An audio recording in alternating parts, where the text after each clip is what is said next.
France সফর শেষে আমেরিকায় মোদি। মার্কিন প্রেসিডেন্ট ডোনাল্ড ট্রাম্পের সঙ্গে আজ তার সাক্ষাৎ রয়েছে। বৈঠকে উঠে আসতে পারে একাধিক প্রসঙ্গ। আপনাদের জানিয়ে রাখবো, ট্রাম্প দ্বিতীয়বার হোয়াইট হাউসে প্রবেশ করার পর 3 রাষ্ট্রপ্রধান তার সঙ্গে সাক্ষাৎ করেছেন। নরেন্দ্র মোদি চতুর্থ রাষ্ট্রপ্রধান হিসেবে ট্রাম্পের মুখোমুখি হতে চলেছেন আজ। ফ্রান্স সফর শেষে আমেরিকায় গিয়ে পৌঁছেছেন প্রধানমন্ত্রী নরেন্দ্র মোদি। মার্কিন প্রেসিডেন্ট ডোনাল্ড ট্রাম্পের সঙ্গে আজ তার সাক্ষাৎ রয়েছে, বৈঠক রয়েছে এবং সেই বৈঠকে একাধিক বিষয় নিয়ে আলোচনার সম্ভাবনাও রয়েছে। ট্রাম্প দ্বিতীয়বার হোয়াইট হাউসে প্রবেশ করার পর 3 রাষ্ট্রপ্রধান তার সঙ্গে সাক্ষাৎ ইতিমধ্যেই করেছেন, যার মধ্যে এই 3 রাষ্ট্রপ্রধানের পর চতুর্থ হিসেবে মোদি তিনি আজ সাক্ষাৎ করতে চলেছেন ট্রাম্পের সঙ্গে এবং একাধিক বিষয় নিয়ে আজ কথা বলার, আলোচনা হওয়ার সম্ভাবনা রয়েছে।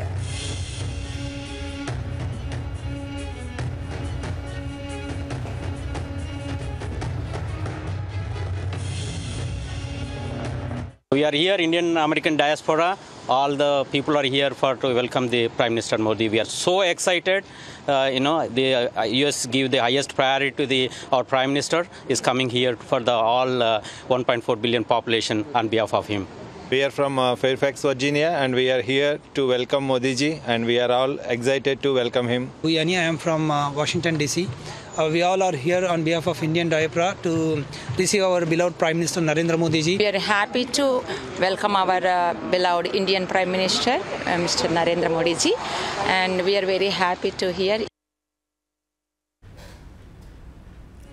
আমেরিকায় থাকা ভারতীয়দের বক্তব্য আপনাদের সামনে তুলে ধরছিলাম। প্রধানমন্ত্রী নরেন্দ্র মোদি তিনি গিয়ে পৌঁছেছেন আমেরিকায় এবং স্বভাবতই উচ্ছ্বসিত আমেরিকায় বসবাসকারী ভারতীয়রা। আজ মুখোমুখি হচ্ছেন মোদি এবং ট্রাম্প। আজ বৈঠক রয়েছে ট্রাম্পের সঙ্গে প্রধানমন্ত্রী নরেন্দ্র মোদির। ফ্রান্স সফর ইতিমধ্যেই তার শেষ হয়েছে। আজ ইতিমধ্যেই মার্কিন প্রেসিডেন্ট ডোনাল্ড ট্রাম্পের সঙ্গে আজ তার সাক্ষাৎ রয়েছে। বৈঠকে উঠে আসতে পারে একাধিক বিষয়। ট্রাম্প দ্বিতীয়বার হোয়াইট হাউসে প্রবেশ করার পর 3 রাষ্ট্রপ্রধান তার সঙ্গে সাক্ষাৎ করেছেন। মোদি চতুর্থ রাষ্ট্রপ্রধান হিসেবে ট্রাম্পের মুখোমুখি হতে চলেছেন আজ। আমাদের প্রতিনিধি রাজীব চক্রবর্তী রয়েছেন আমাদের সঙ্গে। রাজীবের কাছে চলে যাব। রাজীব, ডোনাল্ড ট্রাম্পের সঙ্গে আজ সাক্ষাৎ নরেন্দ্র মোদির, কোন কোন বিষয় আজ এই বৈঠকে উঠে আসতে পারে বলে মনে করা হচ্ছে এখনো পর্যন্ত? দেখো, যে বিষয়গুলো সব থেকে বেশি গুরুত্বপূর্ণ তা হলো যে শুল্ক নীতি। আমেরিকা ইতিমধ্যেই ঘোষণা করেছে যে তারা একটি শুল্ক নীতি ঘোষণা করতে চলেছে। সেই শুল্ক নীতিতে একেবারেই পাল্টা শুল্ক নীতি বলা যেতে পারে সেটিকে, এবং সেক্ষেত্রে ভারতের উপরে তার প্রভাব যথেষ্ট পড়বে। এবং এই শুল্ক নীতির মাধ্যমে যেটা বিষয় রয়েছে তা হলো যে সমস্ত দেশগুলো আমেরিকা থেকে আমদানি করা যে পণ্য, সেই পণ্যের উপরে চড়া হারে ট্যাক্স বা শুল্ক চাপায়, সেই দেশগুলিতে রপ্তানির ক্ষেত্রে শুল্ক চাপাবে আমেরিকা। অর্থাৎ এই শুল্কর ক্ষেত্রে কিন্তু বাণিজ্যে বড়সড় সমস্যা পড়বে এবং ভারতের ক্ষেত্রে কিন্তু এটা আর্থিক একটা সমস্যার কারণ হয়ে দাঁড়াবে। এই বিষয়টি যখন মোদি আমেরিকা সফরে গিয়েছেন তার আগেই ট্রাম্প তিনি ঘোষণা করেছেন যে তারা এটা অফিসিয়ালি ঘোষণা করতে পারেন এই শুল্ক নীতি। নরেন্দ্র মোদি যখন গিয়েছেন আমেরিকায় ওয়াশিংটনে, তিনি দেখা করবেন ট্রাম্পের সঙ্গে। তার আগে 3টি দেশের রাষ্ট্রপ্রধান দেখা করেছেন এবং দুই রাষ্ট্রপ্রধানের মধ্যে বন্ধুত্বের সম্পর্ক রয়েছে। বাংলাদেশের একটি অশান্তির পরিবেশ রয়েছে, তা নিয়ে আলোচনার বিষয় রয়েছে। বাংলাদেশের পরিস্থিতি তো অবশ্যই নজরে রয়েছে। রাজীব, তুমি আমাদের সঙ্গে থাকো।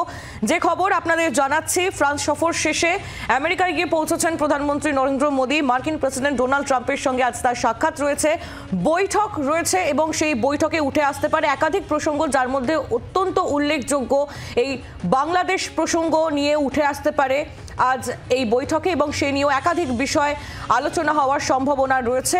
বাণিজ্য নীতি নিয়েও আলোচনার সম্ভাবনা। ট্রাম্প দ্বিতীয়বার হোয়াইট হাউসে প্রবেশ করার পর 3 রাষ্ট্রপ্রধান ইতিমধ্যেই তার সঙ্গে সাক্ষাৎ করেছেন, যার মধ্যে যেটা জানতে পারছি এই মুহূর্তে আমরা, মোদি চতুর্থ রাষ্ট্রপ্রধান হিসেবে আজ সাক্ষাৎ করতে চলেছেন মার্কিন প্রেসিডেন্ট ডোনাল্ড ট্রাম্পের সঙ্গে। রাজীবের কাছে আবারও একবার চলে যাই। রাজীব চক্রবর্তী আমাদের প্রতিনিধি সরাসরি রয়েছেন আমাদের সঙ্গে। রাজীব, যেমনটা তুমি বলছিলে যে আজ এই বৈঠকে অর্থাৎ মোদি ট্রাম্পের এই বৈঠকে সেখানে উঠে আসতে পারে বাংলাদেশ প্রসঙ্গ।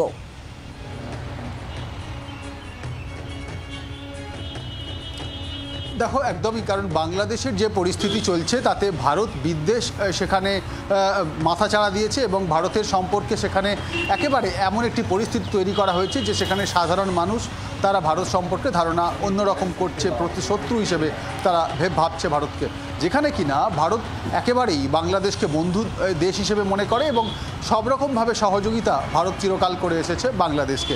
এই পরিস্থিতিতে যখন 20 জানুয়ারি যখন ডোনাল্ড ট্রাম্প তিনি ক্ষমতায় এলেন, তারপরে পরিস্থিতি বদলাবে এমনটা আশা করা হয়েছিল, কিন্তু দেখা গিয়েছে যে ডোনাল্ড ট্রাম্প তিনি ক্ষমতায় ফেরার পরেও বাংলাদেশ সম্পর্কে বিশেষ কোনো পদক্ষেপ তিনি করেননি এবং বিশেষ পরিস্থিতিরও বদল হয়নি বাংলাদেশের ভেতরে।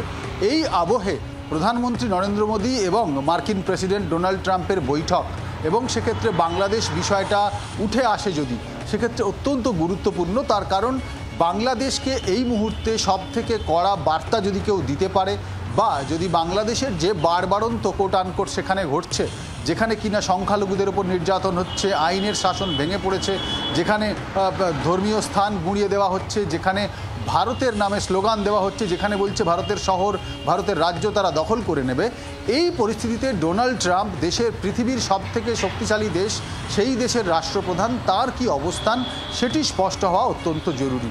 এবং যেমনটা আমি আগেই বলছিলাম যে ভারতের সঙ্গে আমেরিকার যে বাণিজ্যের সম্পর্ক রয়েছে, আমাদের দেশের বাজেট পেশ হওয়ার পরে অনেক পণ্যে শুল্ক কমানো হয়েছে। এই আবহে যখন এই নতুন শুল্ক নীতি যদি ঘোষণা করে আমেরিকা, সেক্ষেত্রে ভারতের জন্য যথেষ্ট চাপের বিষয়টি হবে, আর্থিকভাবে বোঝা বাড়বে ভারতের এবং সমস্যা তৈরি হবে। সেই বিষয়গুলি নিয়েও কিন্তু আজকে আলোচনা হতে পারে এবং ট্রাম্প মোদির বৈঠকের দিকে শুধু ভারত নয়, শুধু বাংলাদেশ নয়, সারা বিশ্ব তাকিয়ে রয়েছে। একেবারেই রাজীব, তুমি নজর রাখো। আপাতত ধন্যবাদ। রাজীব চক্রবর্তী আমাদের প্রতিনিধি ছিলেন আমাদের সঙ্গে সরাসরি। আপনাদের আরও একবার জানিয়ে রাখি, ফ্রান্স সফর শেষে আমেরিকায় গিয়ে পৌঁছেছেন প্রধানমন্ত্রী। মার্কিন প্রেসিডেন্ট ডোনাল্ড ট্রাম্পের সঙ্গে আজ সাক্ষাৎ রয়েছে নরেন্দ্র মোদীর। বৈঠকে কোন কোন বিষয় নিয়ে আলোচনা হতে পারে, কি কি বিষয় উঠে আসে, সেদিকে অবশ্যই আমাদের নজর থাকবে।